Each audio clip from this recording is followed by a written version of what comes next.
Hi everybody, welcome back to CMN 201. This is for our class for Thursday, November 9th, where I wanted to put some closure onto The Exorcist and also talk about our next film, Halloween.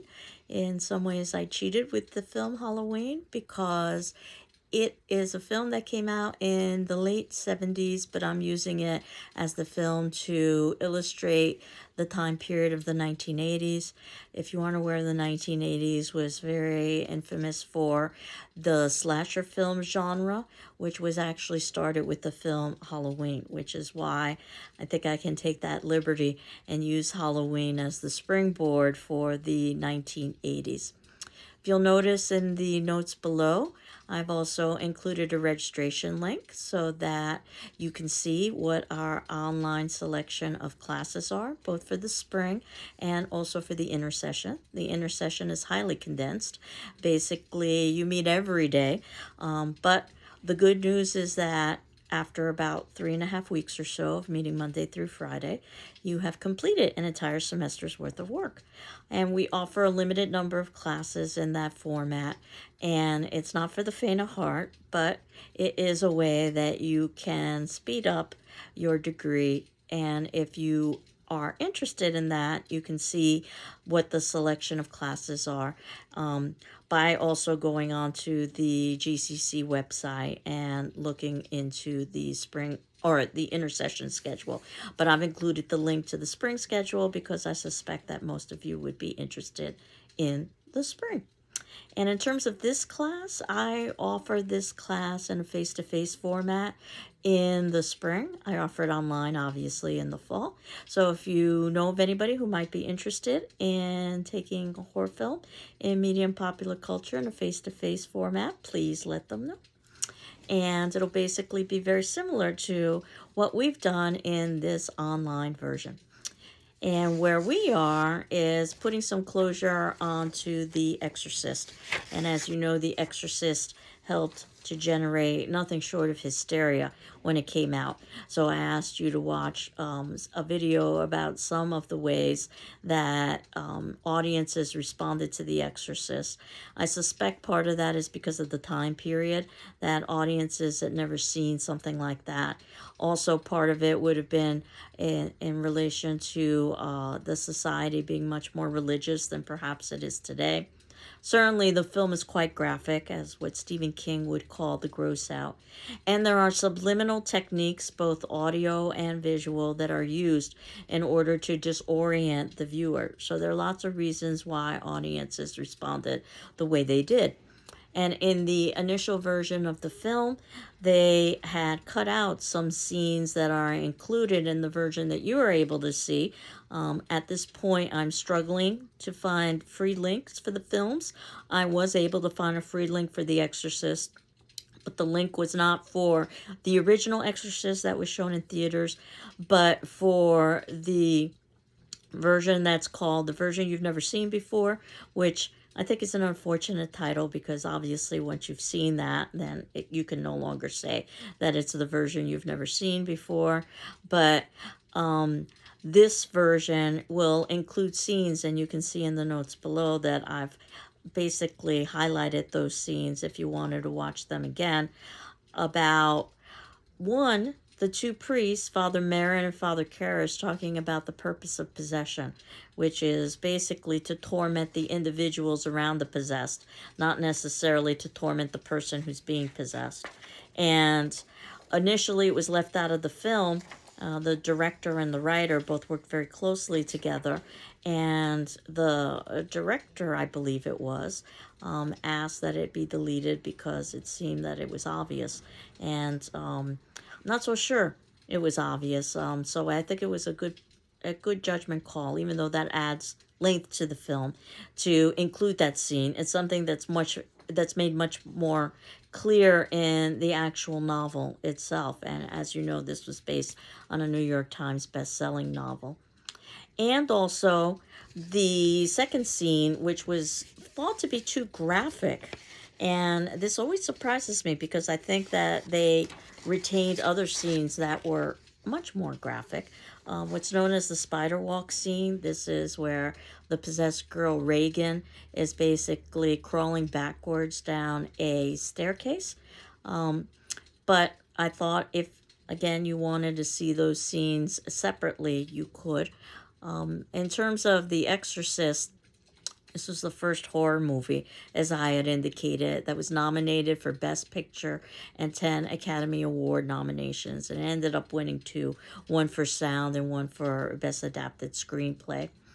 And loosely based on documented exorcisms that go all the way back to biblical times. But specifically, there was a case of exorcism done in the 1940s on a young boy that served as Blatty's inspiration for the novel and ultimately the film. Blatty changed the gender to female. I think that'll be important just in terms of shock value. Seeing obviously a child engaged in graphic behavior is shocking, but seeing a female in particular, especially in this time period. And there are multiple possibilities for Regan's behavior, and one of them is poltergeist activity, where basically usually poltergeists are seen as unquiet spirits that or in one way or another, manifestations within the unquiet adolescent, oftentimes female, experiencing bodily and emotional changes. Things like levitation and the movement of objects. Obviously, we see this in the film. So I think giving Regan the gender of female ultimately allows for that possibility, as well as for the possible medical possibility of, and many people have said that's the most horrifying element of the film, are the barbaric physical procedures, medical procedures that Regan has to undergo. And of course, there always is the spiritual possibility as well, probably again why audiences reacted so violently. But I would suggest that even though the film does so well with its gross out, it even got an X rating in Boston, actually, that the real focus, hence the title, is on the exorcists themselves, Father Karras and Father Merrin, and their inner demons. And if you're familiar with the quote from Emily Dickinson, one need not be a chamber to be haunted, then perhaps you get the idea of where I'm going with this, is that if the purpose of possession is truly to torment those who surround the possessed, all of the individuals who surround Regan MacNeil are basically battling their own inner demons. So we could see the literal demon as a kind of metaphor. The hero, of course, is Christianity. This is a message that we've seen in many other horror films as well. One of the reasons why actually the church embraced this film, because it portrayed Christianity as the way to defeat evil. But Chris, and it doesn't escape me that her name is so close to Christ, but without the T, has quite a few inner demons, certainly of guilt that she is not a full-time mother in a time period where that might be expected, and also of privilege. She's quite a successful actor, and you'll note that she oftentimes puts much more attention into her career than she does her family or daughter, at least until her daughter becomes ill. This is something that also is examined much more clearly in the novel. If you think about why Chris might have been selected, think about what actors do. They lie for a living, and they happen to live near a church in Washington, D.C., which we might say is the new seat of evil, if the beginning of the movie in Iraq is the biblical seat of evil, and that would be the Garden of Eden and the fall of man. Chris is an atheist. Chris is divorced. So, and there's also a Ouija board in her house. So, in some ways, Chris is perfect if she is indeed the target. Her friend, Dennings, who ultimately is killed, we assume, by the demon in one way or another. His inner demon is alcoholism. And again, that's something that's explored a little bit more fully in the book. But we think about the demons of the two exorcists, and certainly Damien Karras is tormented with guilt over leaving his mother, or his poverty-stricken mother, in order to pursue the priesthood, and she ultimately dies alone. It's something that the demon is able to use to taunt Father Karras with. And even Father Merrin has his own demons of arrogance. Again, this is something that's played out a little bit more in the novel, but he, instead of devoting himself to ministering to the poor, he basically has chosen the life of an academic. He's going on archaeological digs, and has a rather comfortable life. That said, I guess we could even say that even though Father Karras is certainly not rich by any standard, and there's scenes to illustrate that, he certainly is in a much more comfortable place than his impoverished mother. Now, the 1970s, as I had indicated, was a time of great turmoil, as was the 1960s. It was a scene of campus protests. It doesn't escape me that the scene that Chris is filming as an actor is in the middle of a campus protest. There was this sense that the world was going to hell and that evil was everywhere. We had talked a little bit about this with Night of the Living Dead as well. And I think it's very telling that in that scene, Chris is playing a professor who's arguing that you need to work within the system in order to enact change. And we see how ultimately this is something that Father Merrin and Father Karras have to do as well, as work within the system in order to be able to perform an exorcism. Also, this idea of youth as monster. And we saw a bit of this in Night of the Living Dead, but even more so now, that one should fear one's own children, especially if you think about how children were oftentimes seen as part of the drug movement and the campus protest movement. So in many ways, they seemed quite alien to their parents, quite monstrous. And as we continue on with the film, I do note the focus on doors and doorways, because this film really is a doorway into evil and into the 1970s in particular, and the turmoil of the 1970s. And also, I would suggest too, into the subconscious.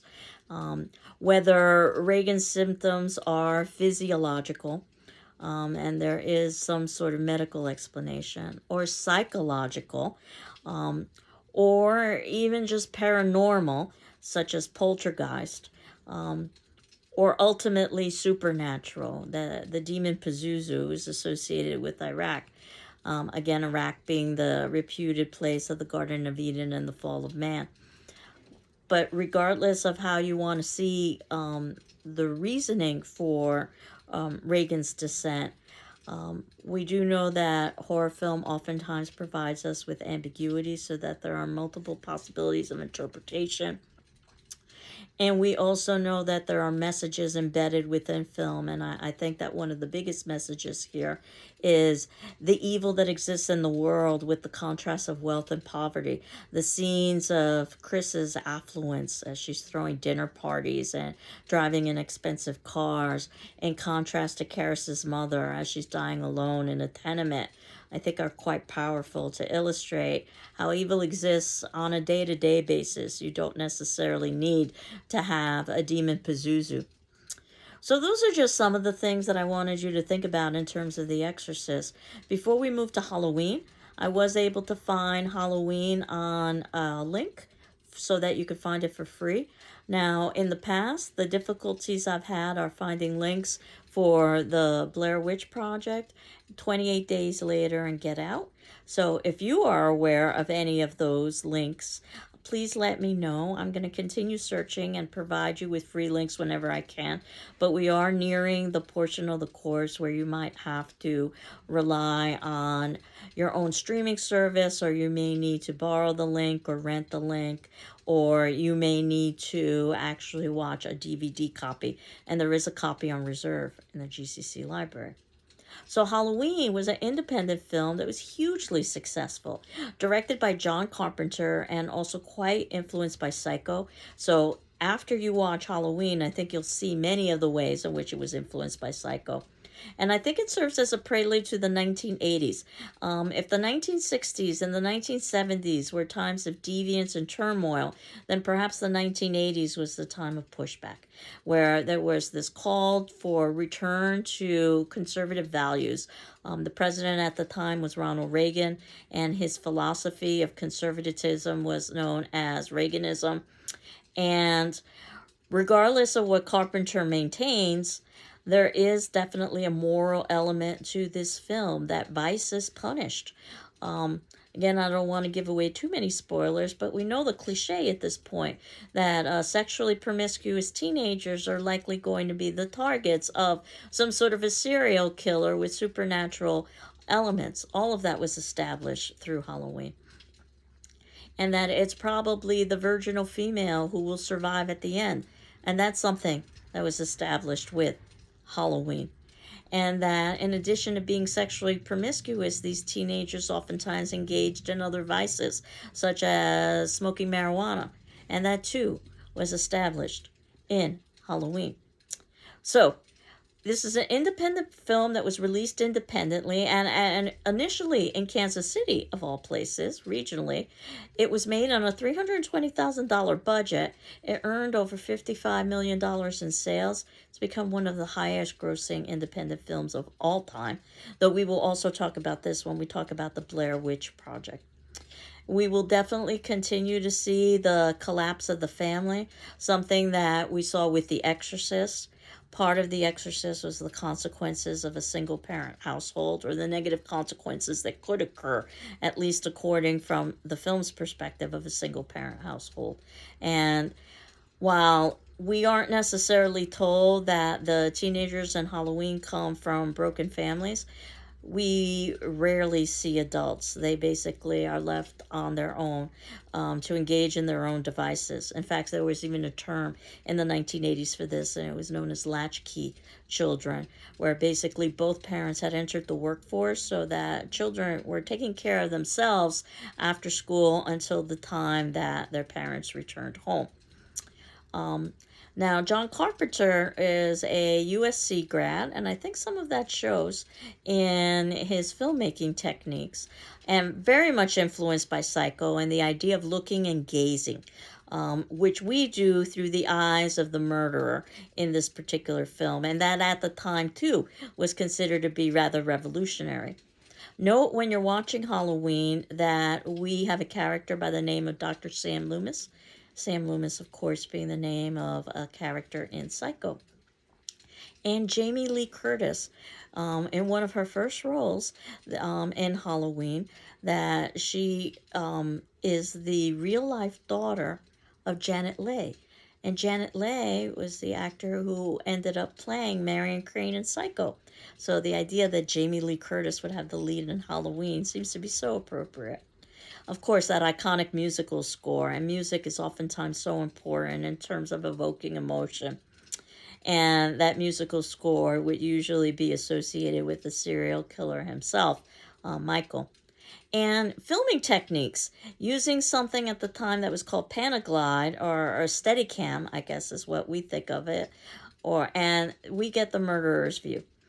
Again, the sexual promiscuity, the smoking cigarettes, the smoking marijuana, all of that seems to be punishable through this sense of moral outrage through Michael.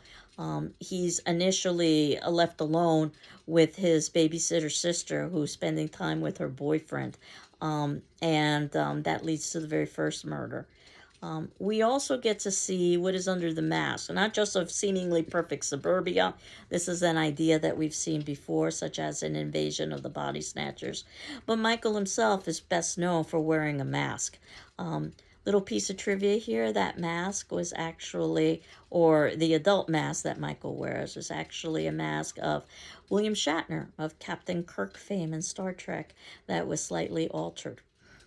So we do once again get a critique of suburbia, that suburbia is not at all safe. Um, and this idea of stabbing through the knife, and we talked about this a little bit with Psycho, about the idea of knife serving as a kind of phallic symbol, an expression perhaps of sexual frustration. Certainly we could see it that way with Norman.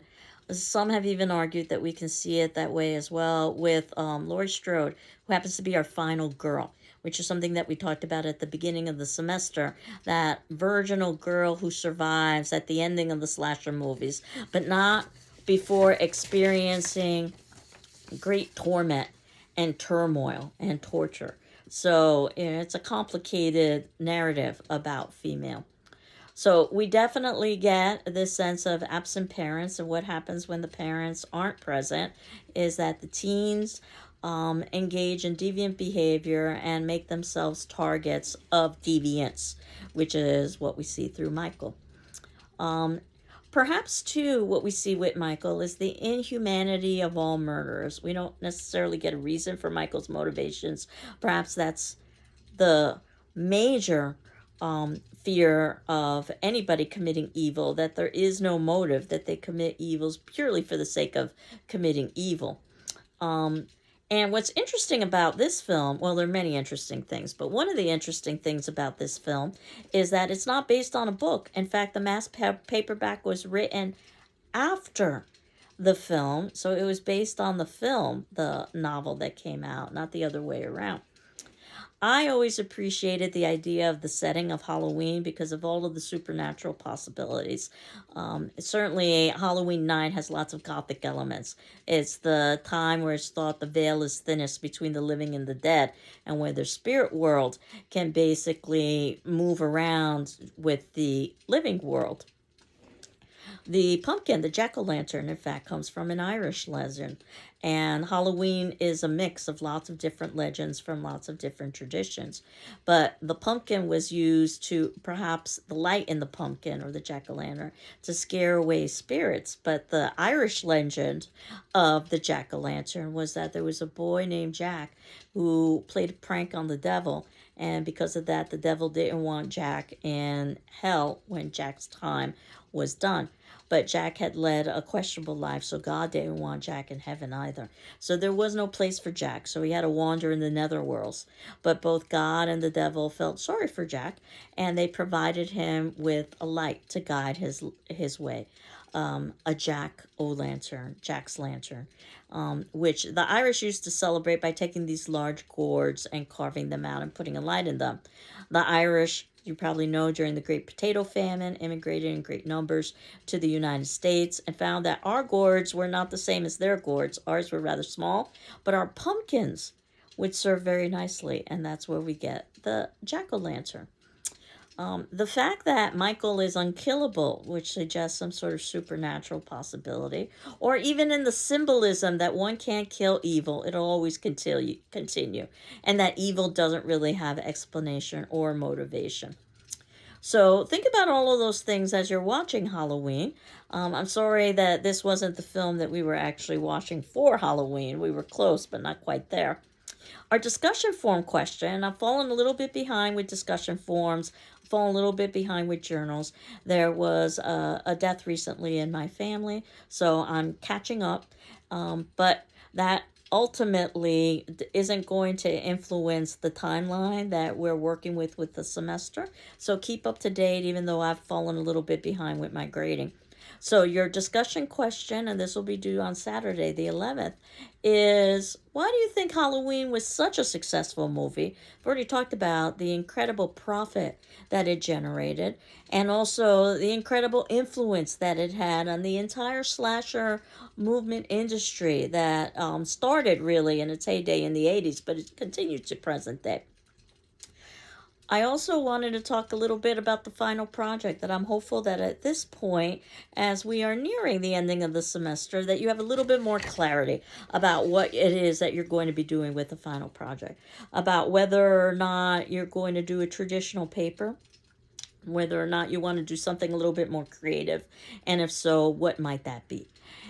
In addition, what text or film are you going to analyze? Will it be something that we've done in class? Will it be something that perhaps we have not done in class? And if so, you should be contacting me and talking a little bit about your plans. In fact, it's never a bad idea to contact me and talk a little bit about your plans so that I can give you some advice and some suggestions about how to proceed with that final project. The idea is that ultimately you are examining in one way or another how horror film has had influence in media and popular culture. Certainly, you can make reference to the textbook and our class lectures and discussions, but you might want to study something that we really haven't had a chance to talk about in greater depth in class.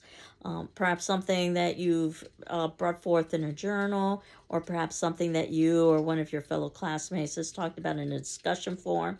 As you know, you're not required to respond to your classmates in the discussion forum, but you are required to read their responses and my responses in turn. As I said, I'm going to be catching up with the grading, so that might help inspire you as well. But if you haven't thought about the final project, now is the time. That's not to say that there won't be a film coming up that will ultimately be the subject of your final project, because after Halloween, we still have 3 other films or 3 other decades to examine. Keep in mind that the whole premise of this class is talking about how these films illustrate the anxiety and tensions of that particular decade. So what's coming up after Halloween, this will put us into the 1990s, the Blair Witch Project. I wanted to talk about that film in the context of anxieties about technology. In the 2000s, which would be the start of a new millennium, I wanted to talk about that decade with the film 28 Days Later, which talks about a rage virus that decimates basically England. And the parallels to COVID in some respects are hard to miss. Not that they knew at the time in which the film was being released that we would experience something like COVID. And then in the 2010s, Get Out, the film that helped to actually inspire this class.